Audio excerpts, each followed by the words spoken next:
Hello, everybody. We have Thursday again. Nice to see you out there.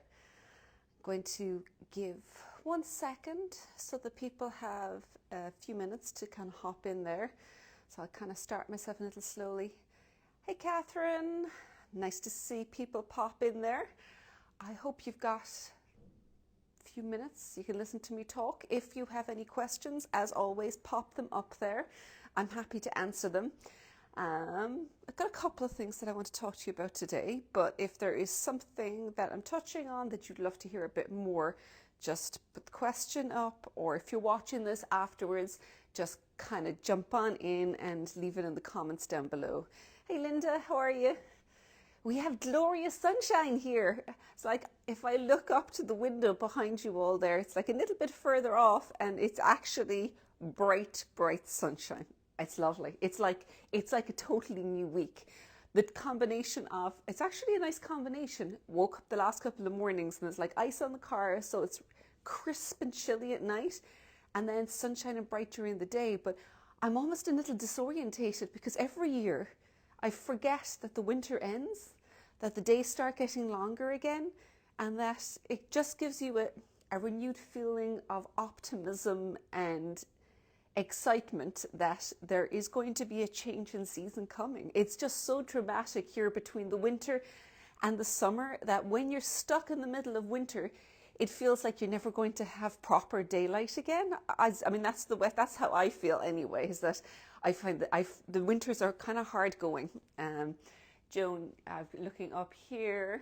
Oh, you're in Argentina where it's hot and sunny. We have sunny, not so much the hot, but I will take the sunny.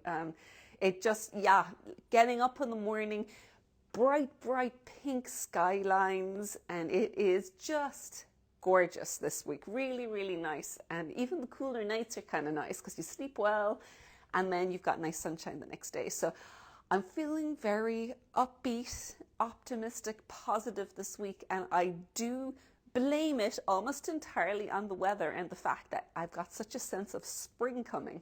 I love it. I absolutely love it. Argentina, extremely dry. Oh, I bet it is. Morning from cloudy Midwest US there. I love and hate how much the weather and the seasons impact me.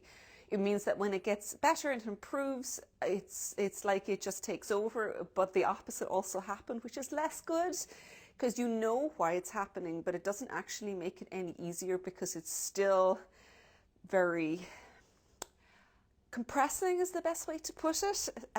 But bright days like this, I love. We have, as always, been pretty busy here. I'm going to tell you about some of it. Some of the rest of it I'll kind of hint or give just a little insight into kind of what we're planning for the next little while. One of the things that I've really been enjoying this week is I've been doing an awful lot of pattern writing and videos because there's there'll be obviously a new knit along coming along for the summer, so I'm just starting to think about that. We've got Celtic Knits Club and there will be some spring seasons and obviously the summer seasons coming in, and I'm attempting to get ahead of myself by getting a lot of that work done earlier. So it means that it took me a little bit to get into it, but now I'm getting into a nice pattern writing rhythm and I'm enjoying it. I feel like I've been writing and thinking more about pattern and designing the last couple of weeks than I have in quite a while, and it's lovely because I forget. I know it's probably obvious to you coming from the other end that I am primarily a designer and a teacher, but sometimes because the actual day-to-day running of the business and between organizing people to do this job and that job and making sure everybody hears about everything, you forget the parts that you're good at and that you enjoy, and when you sit into it you go, oh, that's right, I know how to do that.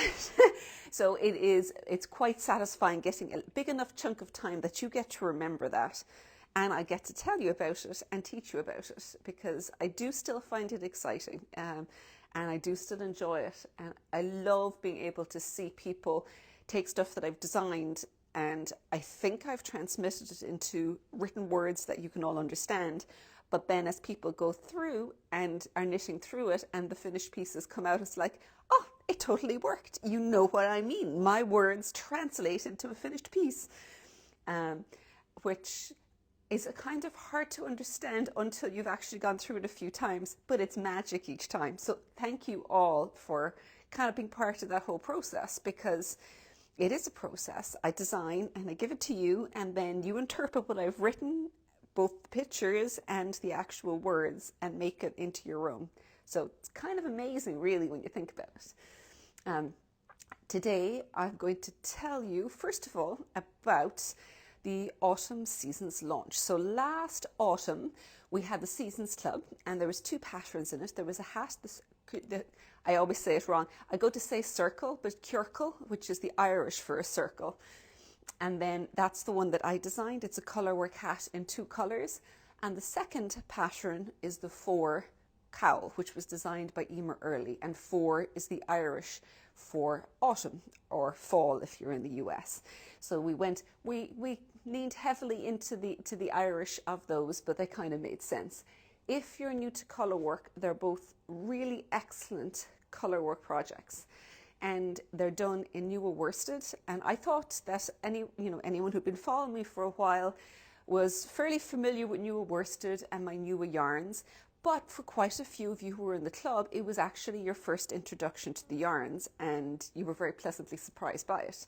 So if you have not tried either New Sport or New worsted, I would suggest giving it a go, because they're very nice yarns to work with. They're very soft, and they've got they're nice. The colour work works well because it's forgiving. It's not so tight, the stitches, the definition on them, that it shows everything up. It's just got a little bit of gentleness, which allows them to blend into each other. So I'm going to first of all talk about the circle hat. You've only seen one of them on the photos, but I've actually done several different samples here, so you can kind of see what they look like in different colors. So they come in 3 sizes: small, medium and large.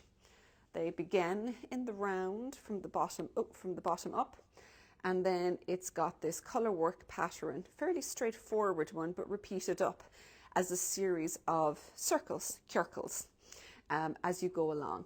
With color work, when you're picking colors, what you want is a nice bit of contrast, particularly for something like this, because it's a very graphic image. So you want something that it's got a good bit of contrast between the two. With this one and with this one, you can see we've gone with the lighter color in the background. In the both cases, it's the kitten fluff, and then the main color is a darker color. But you can flip that around. You could also have the background color, the lighter color, or rather the darker color, and the main color being the lighter. Either way is going to work once there's a difference between the 2 colors. You'll see as well. See, there's a little bit of. I'll open this up. The top of it. You've got, it changes to the darker color, and then it finishes off with this.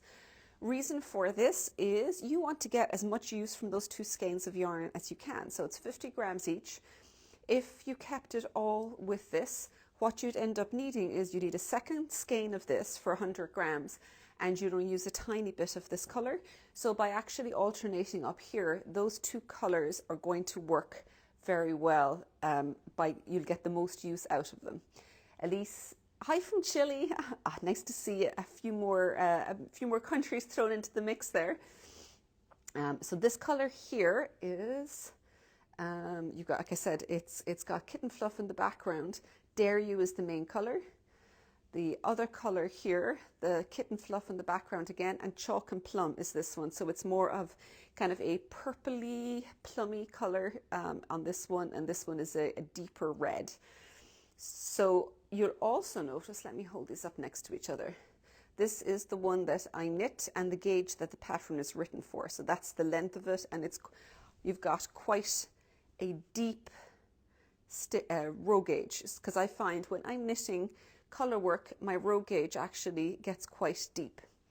This was knit by a sample knitter, and her row gauge, while the stitch gauge remained the same, she had much tighter row gauge. You'll see that the circles look much shorter. She actually added one more repeat to get up closer to this here, and then just shortened the top of it ever so slightly. And that was because of the fact that her row gauge was a lot tighter. So with this, you can actually play around a little bit with it if you get the correct stitch gauge, but your row gauge is much, much shorter, then you could go do the same thing. Just add that extra repeat and perhaps, you know, have a little bit less of the other color up here. You could also, even if your row gauge was the same as mine, but you wanted to go have a slouchy hat, you could stick on that extra repeat and have a much longer hat that kind of has, and kind of comes back a little bit further along the back down here as well. So you can play around with these a little bit. If you are new to colour work, you can actually go use the workshop as well. I've got a workshop in on Teachable, but you can just purchase it on the website. So you can get, there's a pattern, just if you just want a standalone pattern. There's yarn kit if you want to try the yarn kit, and there's ideas of colours there together. If you want to pick your own colours, just jump into New Worsted and find 2 colours that you like the way they go together. They're just, the kits are our suggestions, so they come with 2 skeins of yarn and a cotton project bag to use. Each section is separate, so you can buy the pattern separately. You can buy the workshop separately. Remember, the workshop, as always, has the pattern included. So if you know you want the video workshop, you can just buy that and you will get the pattern within that. So you don't have to also add on to the pattern. So all of them are kind of independent. This one here is the 3rd color. I actually haven't even blocked it yet, or rather I haven't woven the colors in. So you've got, this is chalk and plum, again, same as with this one, but it looks quite different. Let me put this hat down. I find this one with a different background looks quite different. And see, the top of it is still got a little bit of wrinkles, and that's because it hasn't been blocked yet. When you block hats, I use something that's got a curved surface. Maybe you've got, like you could use towels, sometimes a balloon, anything where you can curve the surface and you can smooth that over, and it's going to take it from this to this. So it's actually, it's kind of magic to be able to do that.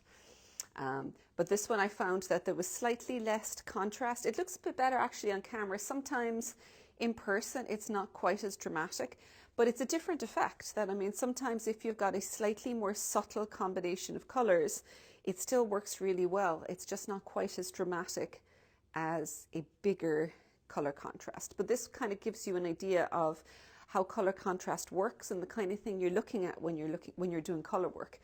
If you're in doubt about the difference in tone, the general rule, and it works very well, is take a photograph, change it on your phone or whatever you're looking at into black and white, and that way all you're looking at is how light or how dark the colors are in contrast to each other. You're not looking at the actual colors anymore, and that really does, it makes a difference. So it's one of the best tips that I've ever received if you're having a hard time removing the colors themselves from the tones or the lightness or the darkness of the color. And it's so easy now with phone cameras because they'll all do it. Take the photograph and you can just go to effects and just change it to black and white, or it might be monotone. Monotone might not be the right word, but it does really help if you're trying to batch colors up. And I know people who, if they're doing it from stash, you could put what you think are, these 2 might work well together, or these 2 might work well together. Take your black and white photo and take a look at it then. And if you go for high contrast, you're going to have this kind of effect where they jump out. Lower contrast, like this has still got a contrast. Like if you take this in black and white, it will still contrast. It's just not as much contrast as this. So that's the kind of different effect. Whereas if I actually went, for instance, and took these 2 colors, chalk and plum and dare you, they are different colors, but tonally they're very, very similar. So if you try putting those together, you'd get a bit of a dirty mush. It's not going to have a nice little bit of pop going onto it. Lisa Patrick, you have so much trouble choosing colors. It can be difficult because you want, like, a part of you when you're picking colors, often we're so used to trying to find ones that go together, they look nice.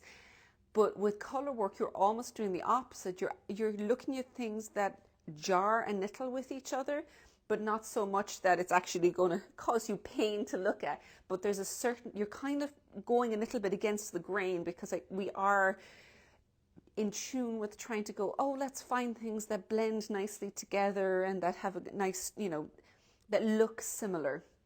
And with color work, you're almost trying to move in the opposite direction, where you're like, give me a little bit of contrast, give it to me so that it looks obviously different.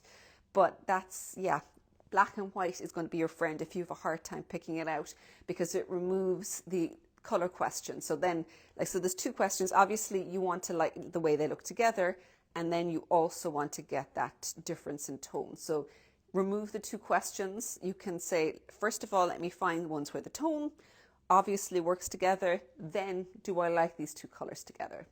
If you're unsure, do a little swatch. Swatching is your friend. It's always going to give you the answers to whether they work well together or not. So that was the first pattern from that. And the other one that we have here is for cowl from Emer Early. This is just a gloriously large cowl. Like, look how big and thick and fluffy it is.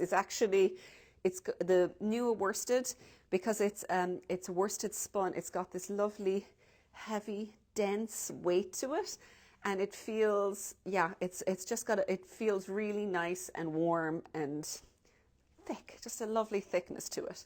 I think the inside of it looks kind of cool too. This is what the inside of it looks like with all of the color work here, which is just as pretty, like different, but just as pretty. With this, you have two of the main color and one each of the contrast colors. So this one here is Sea Veggies. It's a dark green, and then the other ones is Cerebellum and Bare Necessity. So this, you've got two contrast colors or pattern colors, and one which I would refer to as background color. Like before, you can opt to have your background color lighter and these two darker, or the other way around. But it works pretty well if these two are similar in tone, so that they both contrast well with the background color. And that, you can see how that works, that one's kind of a light pink and the other one is like kind of a light buff or a beige color. The two, they're very similar. So if you put these in black and white, the pink and the beige are going to look very, very close in black and white. This is a much darker color, so they really pop out. This is very interesting. When Emer was doing this pattern, she actually reversed the normal color dominance, because the general rule of thumb I'll put my hat up here, with this one is when you're working along and you've got, see, the circles are what would be known as the pattern color, or what I want to be the dominant color, are the ones that come out. If you're working two-handed, you'd hold them in the left hand, because the stitches will be smaller, they'll pop out. And it's going to mean that the pattern is going to stand out. And that's the general rule of thumb. You make the pattern color the dominant color, and the one that you want to fade into the background, you make the background color. Stitches will be tiny bit smaller, they fade into the background. With this one, because it's, the idea is that it's similar to berries, it's got the idea of the berries running through, but there's whole stretches here where the background color, which is your darker green, there's a single stitch running along there. So that should have been the background color, sit back to allow the berries to stand out. But because there was quite a few stretches of this where there was just a single stitch of it, what Emer found was happening is it was disappearing. It was pulling back too far and it couldn't be seen at all. So she actually reversed the normal color dominance. She kept the background color as the dominant color, and these ones, which would typically be your pattern color or your dominant color, were being worked as the background one. And what that did for her was it allowed these single stitch sections to come forward and not get lost in the pattern. We actually have, from when this was originally went up on, because this is originally obviously the autumn season's patterns, they're all now individually available, but when it came out in autumn, we actually had a blog post on carolfeller.com talking about the colour dominance, and we've got a series of photos showing how she changed it and the difference that it made between the two. So if you want to read a little bit more in depth on this, you can pop into carolfeller.com to just read a little bit about how the colour dominance changed on this. So it's I found it really interesting because normally you just take things as that's how you do it. You just keep working on that way. Color dominant is always in this hand, the other one is over here. And then Emer is very, very thoughtful about these things. And rather than just taking things as that's the way it's supposed to be, she worked a little bit, stopped, took a look at it and realized that's just not working for this one. I need to change it up, and came up with why it didn't work and how she was going to fix it. So you get the benefit of all that in the pattern. So the pattern, you can get it up on the website, you can get it on the workshop, you can get it directly through Emer as well. She may not have it up quite yet, but she will have it up individually very shortly.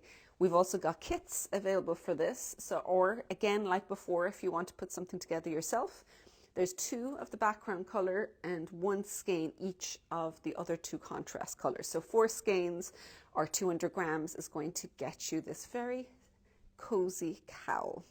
So this one 4 and the other one is ciorcal hat. So 2 new patterns available for you. You still have enough time in most parts of the world to get some use out of some cozy accessories. And if the weather does start warming up, you'll be totally set for next autumn. So, you know, getting a little ahead of the game, making sure that you're ready for the next season that comes along is always a good thing. A few of you may also have spotted that we've got something very exciting coming up at the end of next week. It kind of started last week when I went to the Galway, up to Galway to visit a farm. We visited Blahan and Gallagher's farm, which is part of the Galway Wool Co-op. And we've been cooking this up for a while between the Galway Wool Co-op, yarn spun by Donegal Yarn. There's a very, very beautiful Irish heritage Galway yarn. And we're putting together a project in conjunction with the yarn from them that's been spun by Donegal. And we're also going to have a charity portion, a section of all of the projects and the clubs that we're putting together are actually going to go into Jigsaw, which is a charity to support youth mental health in Ireland. So there's a lot going on in this. I'm not going to give any more away other than that, other than it's going to use the Galway wool.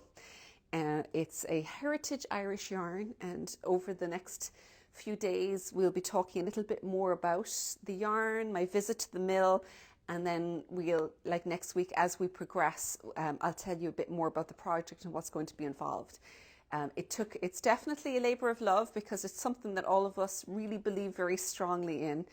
It's a beautiful yarn. It's different from what we're doing right now, the other yarns, so it's definitely worth a look, and it's got some interesting stuff going on. But for now, you can pop onto the blog, and there's bits up there about the farm visit and just starting to introduce you to what this is, who's involved in this particular project, and then more details will come up next week. But I don't want to give everything away too soon. I got to keep you all guessing. But yeah, it has been a good week. I hope wherever you are, you enjoy a little bit of sunshine and enjoy your upcoming weekend. And it's been a pleasure talking to you all this week. If you have any questions, pop them in there.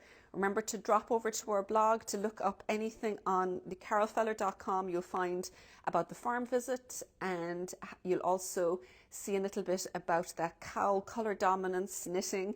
And on our website, you can find everything in relation to everything that's going to be in relation to the new projects that we've got up, the 4 and the ciorcal hat. So thank you very much for joining me. Bye, everyone.